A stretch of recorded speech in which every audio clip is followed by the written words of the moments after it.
Okay, let's unpack this.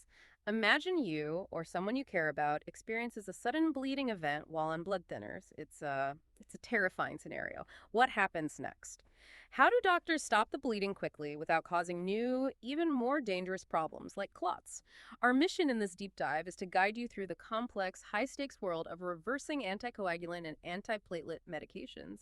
We've extracted the most crucial insights from a stack of medical resources, from critical care guidelines to emergency medicine reviews, to give you clarity and perhaps, well, a few surprising facts about this vital area of medicine.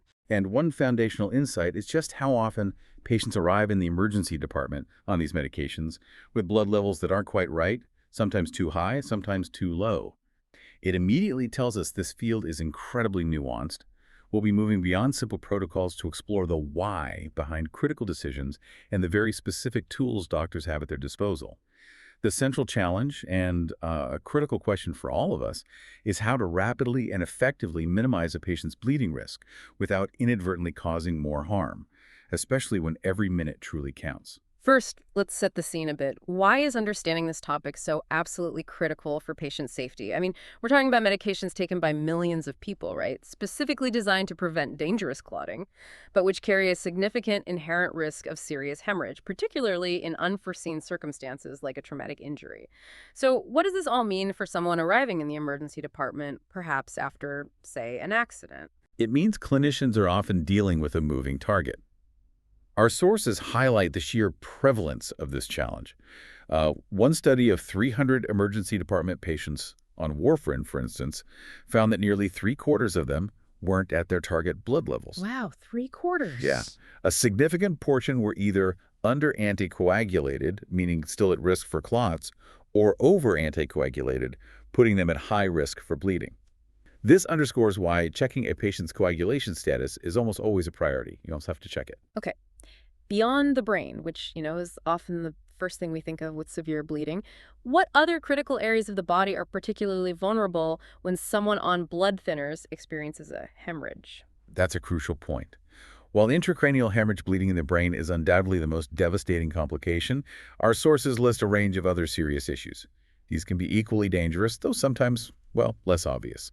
These include significant blood in the urine, spinal bleeds that can cause paralysis, bleeding into the abdominal cavity, which can be surprisingly pain-free in its early stages. Really? Pain-free? In about a third of cases, yeah. Or even compartment syndrome, where bleeding into a limb creates dangerous pressure. Some of these can be insidious, meaning they develop slowly and with subtle signs. For example, large retroperitoneal bleeds deep in the abdomen can sometimes only reveal themselves through telltale bruising on the upper thigh or even the scrotum, signs that often appear quite late, like Fox's sign or Bryant's sign. So when a patient comes in, how do doctors even begin to untangle their specific coagulation status?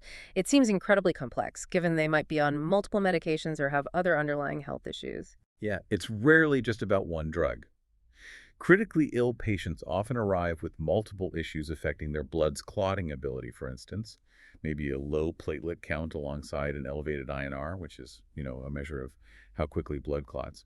Clinicians have to consider all medications a patient is taking, even over-the-counter stuff like aspirin, and factor in their doses and, importantly, the last intake time. And perhaps most critically, they need to know why the patient was anticoagulated in the first place.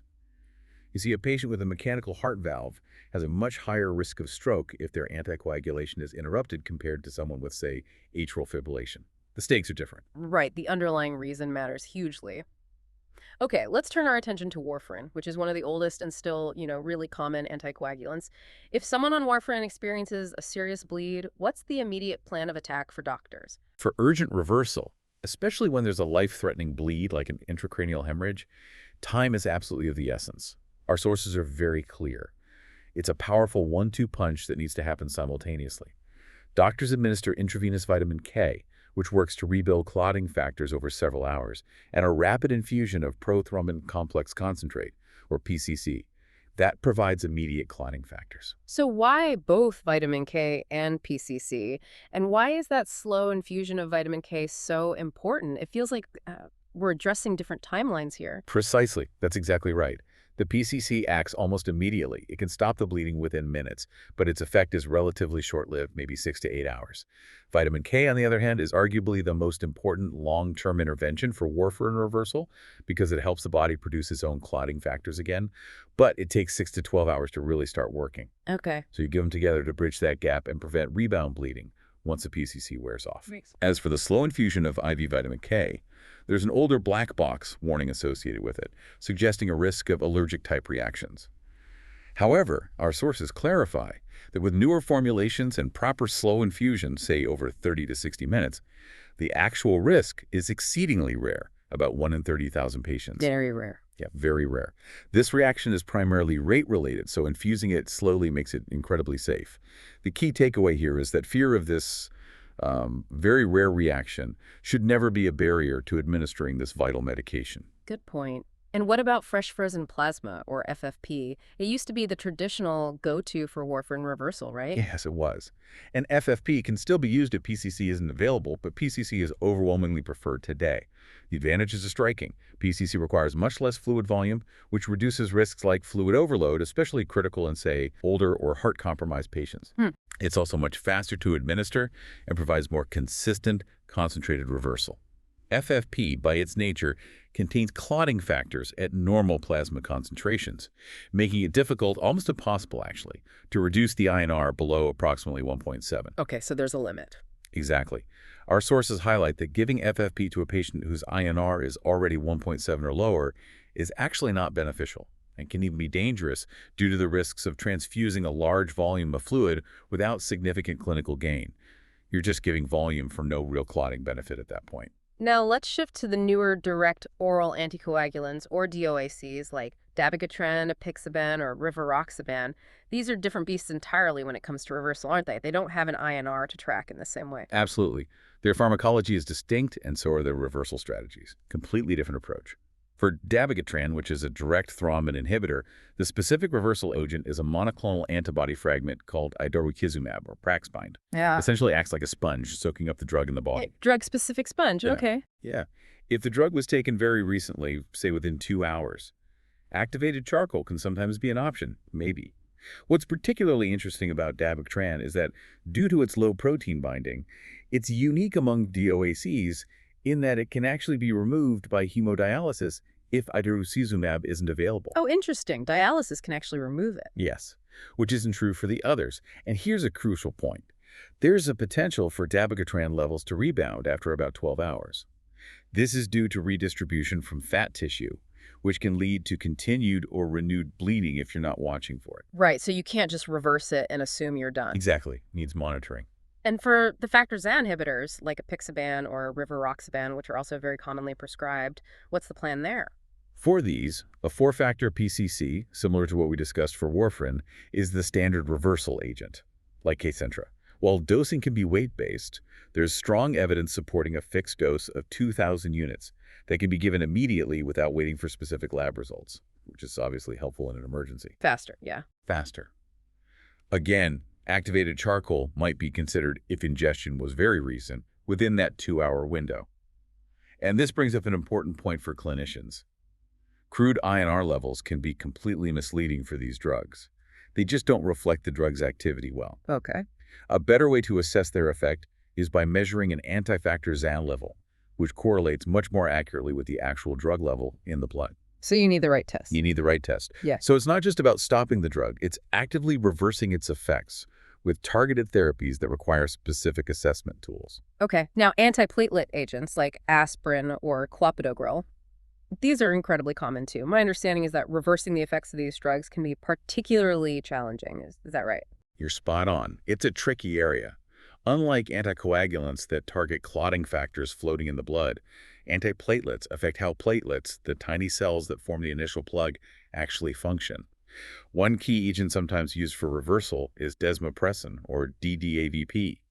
It works by stimulating the release of a substance called von Willebrand factor, which acts like glue, helping platelets stick together better. Okay, so it enhances existing platelet function. Exactly. It's an inexpensive option, doesn't carry bloodborne risks like transfusions, and can really improve platelet function in certain situations, like kidney failure, which affects platelets, or in patients on these antiplatelet drugs. The important thing is it needs to be infused slowly, usually over 15-30 minutes, to avoid a potential side effect of a sudden drop in blood pressure. Right.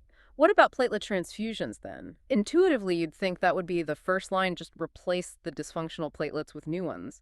But I've heard the research tells a surprising story here. Can you walk us through why that intuitive approach might actually be, well, counterproductive? That's an absolutely critical question because in medicine, as you know, the intuitive answer isn't always the right one. So often. Yeah. Our sources emphasize that platelet transfusion is generally inadvisable if the patient's platelet count is otherwise adequate, even with antiplatelet-associated bleeding. The critical PTCH trial, a big multi-center randomized controlled trial, looked at patients with spontaneous intracranial hemorrhage who were on antiplatelet agents, mostly aspirin, and they found something truly counterintuitive. What was that? There was no benefit from platelet transfusion. In fact, patients receiving platelets actually had worse neurologic outcomes and a trend towards more bleeding. Worse outcomes and more bleeding. That's astonishing. It really was a surprising but hugely important finding that has definitely reshaped practice. It tells us we cannot just assume platelet transfusions will reliably reverse the effects of these drugs, and they might even be harmful. So what's going on there? Why don't these transfused platelets work as expected, or why might they even cause harm? What's the mechanism? Well, there are likely several reasons. For one, many patients on these drugs don't actually experience complete platelet inhibition. Maybe they weren't taking the drug consistently, or maybe their body metabolizes it differently. Okay. Even when inhibition is present, transfused platelets might not function well once they're in the patient. Any residual drug still floating around in the patient's system can rapidly inhibit the new transfused platelets. Ah, so the new platelets get knocked out too. Potentially, yes. Additionally, changes during blood storage can reduce platelet effectiveness. And, like any transfusion, platelet transfusions carry their own risks, transfusion reactions, infections, and even, paradoxically, suppression of the patient's own native platelet production, which can kind of offset any potential benefit. Wow. Okay, so it's complex. Given that surprising information about platelets, are there any other options for antiplatelet reversal? Perhaps a secondary measure to consider. Yes, our sources mentioned tranexamic acid, or TXA, as a potential option. Yeah. While TXA is primarily known for inhibiting fibrinolysis, that's the process that breaks down blood clots, it also seems to have a fascinating secondary effect. It might improve platelet function by preventing certain enzymes from degrading crucial receptors on the platelet surface. Interesting. Yeah. Studies in cardiac surgery patients on antiplatelet therapy have indeed shown TXA can improve platelet function and reduce blood loss in that setting. It's a testament to the complex interplay of all these different clotting factors in cells. Okay. We've covered warfarin, the newer DOACs, and antiplatelets. What about heparin or low molecular weight heparins like enoxaparin? And what if the bleeding is from a totally different cause, like after someone receives a powerful clot-busting drug? Right. For heparin and low molecular weight heparins like enoxaparin, the reversal agent is protamine. A crucial point here is administration. You must give it slowly, usually over about 15 minutes. Why slowly? To avoid common side effects, like a sudden drop in blood pressure, a slow heart rate, or even those allergic-like anaphylactoid reactions. Slow infusion minimizes those risks. Also, and this is critical, you should generally avoid giving more than 50 milligrams at once. Higher doses can, paradoxically, increase anticoagulation. Increase it. How? It's complex, but protamine itself at high doses has a mild anticoagulant effect, so you can overshoot. And protamine itself only lasts for about 2 hours, so multiple doses might be needed, especially for low molecular weight heparin, which it only partially reverses anyway, maybe 50 to 75%. Okay, so partial reversal and requires careful dosing. Now, what about those really critical situations where a patient has received thrombolytic therapy, like TPA for a stroke, and then starts bleeding significantly? Yeah, that's a very specific and critical scenario, often one of the most challenging bleeds to manage. Here, the essential interventions are tranexamic acid or minocaproic acid, usually starting with a gram of TXA and cryoprecipitate. Cryoprecipitate, okay. Typically around 10 units. The goal is to rapidly boost the patient's fibrinogen levels because TPA profoundly depletes fibrinogen, which is essential for stable clots. You're aiming for a fibrinogen level greater than 150 to 200 milli-GDL. While fresh frozen plasma and platelet transfusions might also be considered, they're definitely secondary to addressing that core problem. the lack of fibrinogen. Right, target the main deficiency first. Speaking of cryoprecipitate and also fibrinogen concentrate, what are their main roles in general bleeding management outside of TPA reversal? Cryoprecipitate is excellent for specific clotting factor deficiencies, primarily low fibrinogen or hypofibrinoidemia, but also von Willebrand disease and a rare one, factor XIII deficiency. It's typically given in 5-unit pools and usually 2 pools, so 10 units total will raise fibrinogen levels significantly by about 7,100 milligdl. Fibrinogen concentrate is an alternative. Its advantages are that it doesn't require blood type matching or thawing, and it provides a known, precise amount of fibrinogen per vial. More standardized. Exactly. However, it doesn't contain von Willebrand factor, which cryo does. So both are vital tools, but for slightly different situations or specific deficiencies. Okay. Finally, a treatment of last resort, often mentioned in these really tough bleeding situations, is recombinant activated factor VII, or RFVIA. What's the deal with that one? Why is it last resort?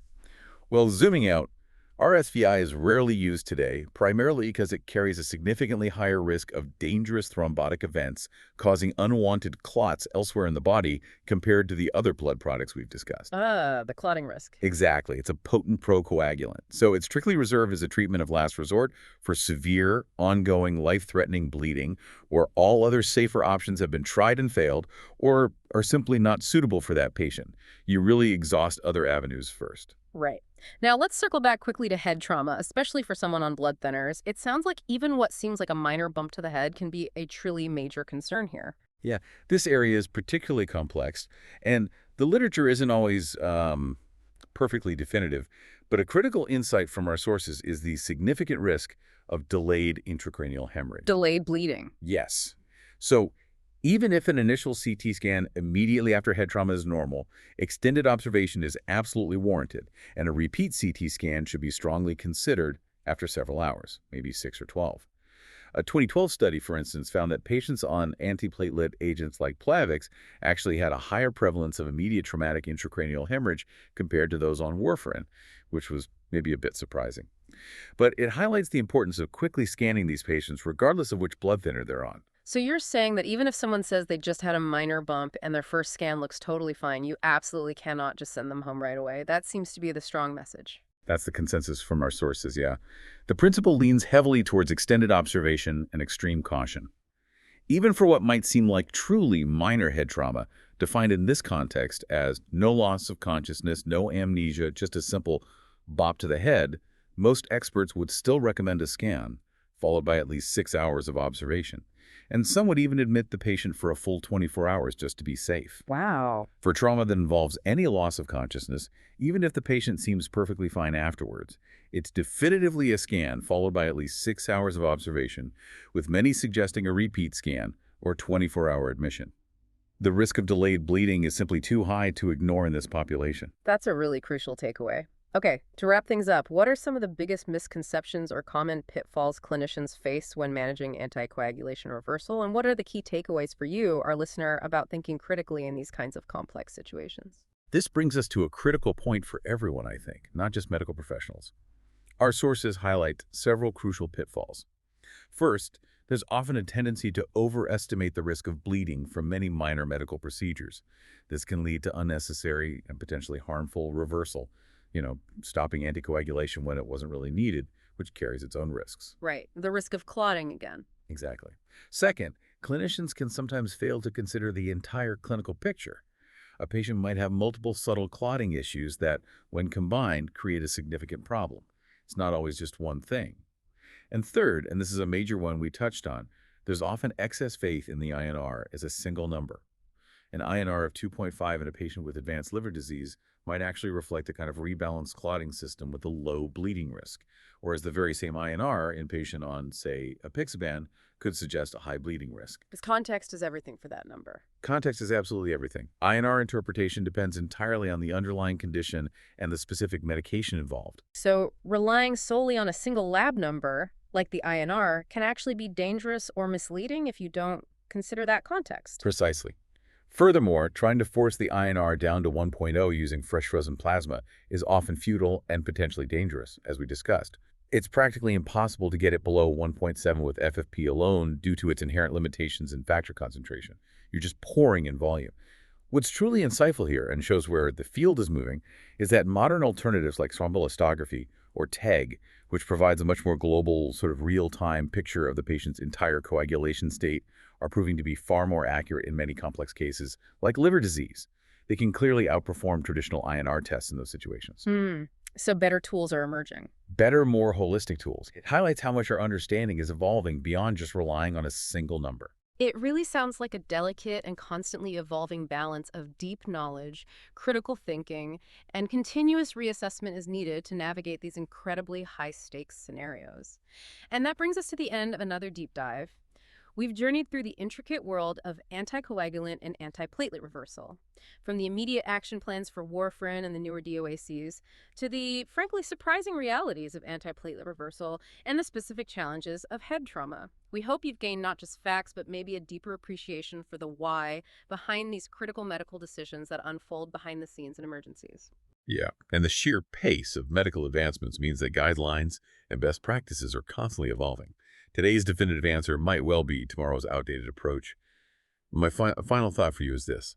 In a world awash with information, the true art, especially in medicine, lies not just in knowing the latest facts, but in the ability to critically assess complex, multi-layered situations.